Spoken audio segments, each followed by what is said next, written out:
Kurasa. Mtazamaji wa EATV, karibu katika Kurasa upate dakika chache za kukuletea machache kati ya mengi yaliyotufikia mezani kwetu kwa hii leo. Tuanze kukupekulia kurasa kwa hili.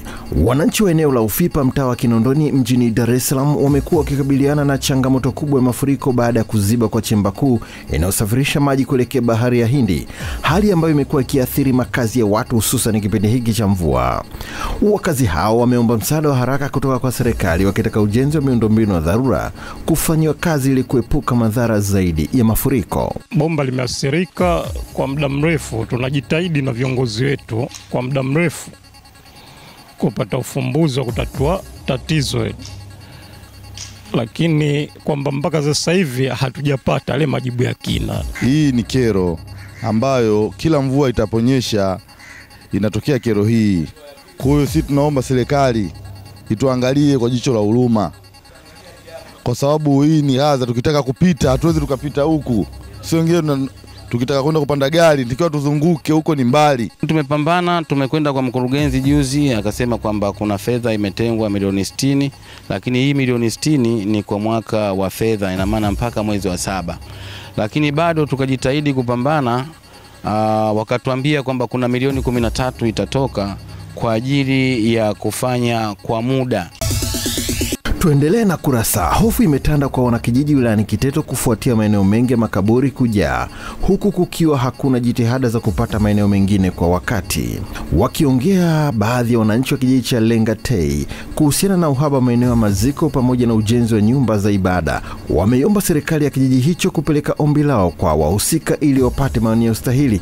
Ambapo akizungumzia sakata la wananchi hao, mwenyekiti wa kijiji hicho Lengatei anasema wamejipanga kutenga eneo lingine baada ya kubaini lililopo kumejaa. Maeneo ya makaburi nayo ni changamoto, inatakiwa serikali ya kijiji ikae chini ipeleke ombi hilo ili tugawe maeneo ya makaburi, maana maeneo ya makaburi imekuwa changamoto kwa Lengatei. Watu wanaenda kufanya ibada, watu wengine wanafanyia nje, kwa nakuta ibada ile haiwezi kukamilika kwa sababu na watu wengine wanapita. Ninao nakala, serikali ya kijiji imerudisha majibu kwamba hatuna eneo. Hivi katika akili ya kawaida hapa Lengatei hatuna eneo, lakini ngoja changamoto yote ilishajitokeza kwenye vikao, tushajadili tayari. Ipo kwenye vikao vinaokuja tunafanyia mpango ambao wa kuitatua hilo kero, ni kwamba kutoondoa makaburi kwenye makaburi haya ya zamani ya sasa hivi, tutapeleka kwenye makaburi ya zamani kule kwenye shamba la vitongoji Vilala na Kagesa. Tumalizie kurasa kwa hili. Wananchi wa mtaa wa Kinondoni mjini Dar es Salaam wamelalamikia ucheleweshaji wa kumalizwa kwa ujenzi wa barabara ya Togo licha ya kwamba tathmini ya malipo kwa ajili ya kupisha ujenzi huo ilikamilika. Wakati ujenzi wa barabara hii ukiwa umesimama kwa takriban mwaka mzima, wananchi wamesema kuwa wamekuwa wakikumbwa na changamoto mbalimbali za usafiri kutokana na hali mbaya ya barabara, huku wakisubiri hatua ya serikali kumaliza ujenzi huo. Hatuelewi manake kama ipo au haipo. Watu wanashindwa kufanya ukarabati wa majumba yao kwa kusubiri waone jinsi gani barabara inavyopita na jinsi gani wanabomolewa ni nyumba zao. Sasa na mvua hizi athari zinakuwa nyingi. Yaani barabara, kutengenezwa kwa barabara imetengenezwa. Sasa shida inakuja, hakuna mitaro.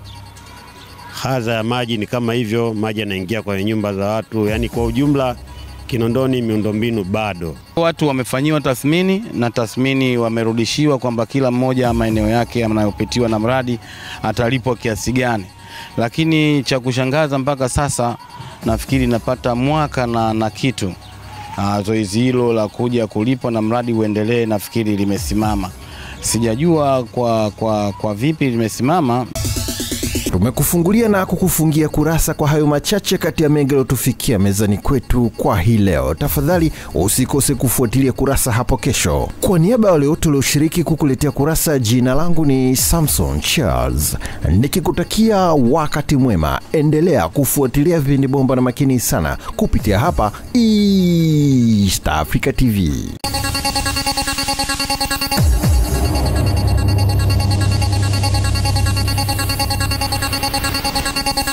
Kurasa.